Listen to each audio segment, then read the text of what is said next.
cette paroisse, c'est une grosse paroisse de centre-ville, 17 000 habitants.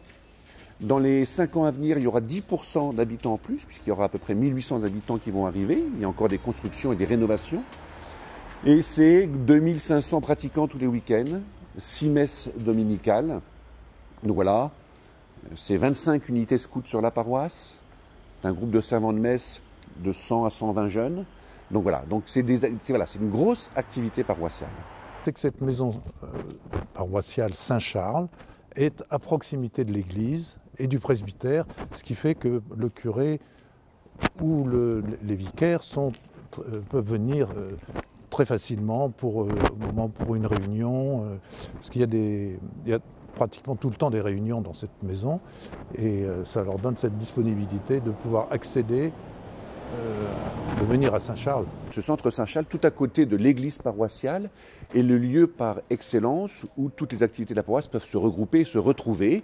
On l'a évoqué, on l'évoquera avec le catéchisme, le scoutisme, toute la dimension fraternelle.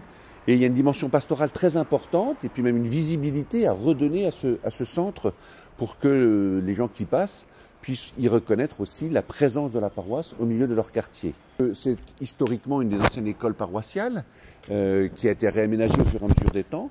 Mais aujourd'hui, dans la manière dont on modernise ce centre, alors pour plein de raisons aussi de normes, c'est aussi l'occasion de pouvoir permettre aux gens de s'y retrouver.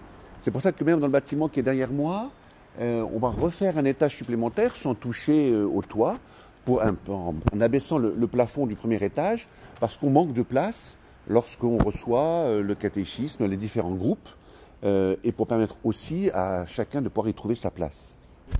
Alors d'abord les locaux étaient vétus parce que ça fait 25 ans qu'il n'y a pas eu de travaux significatifs. Vous le savez aussi, les normes changent, que ce soit pour les personnes à mobilité réduite, ce sont les normes liées aux sécurités et incendies. Donc de toute façon, il y avait une reprise totale du bâtiment qui était à envisager, mais aussi de pouvoir mieux utiliser certains espaces, comme le jardin qui est derrière, pour pouvoir ouvrir la grande salle sur ce jardin. Bref, utiliser la totalité. Je crois que c'est un héritage, c'est-à-dire que cette paroisse a reçu et qu'il nous avons un devoir de l'entretenir et de le transmettre nous-mêmes.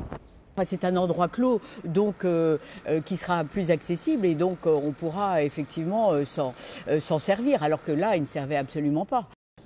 Quand il y a des enfants qui viennent à des activités, la seule possibilité, pour les mettre dehors, c'était dans la cour devant. Alors que là, et il y avait des voitures. Bon, au moment du patronage, on interdisait l'accès aux voitures, donc ils avaient la cour devant pour jouer. Mais là, ça sera, si c'est accessible, ça sera plus agréable, fera une possibilité supplémentaire.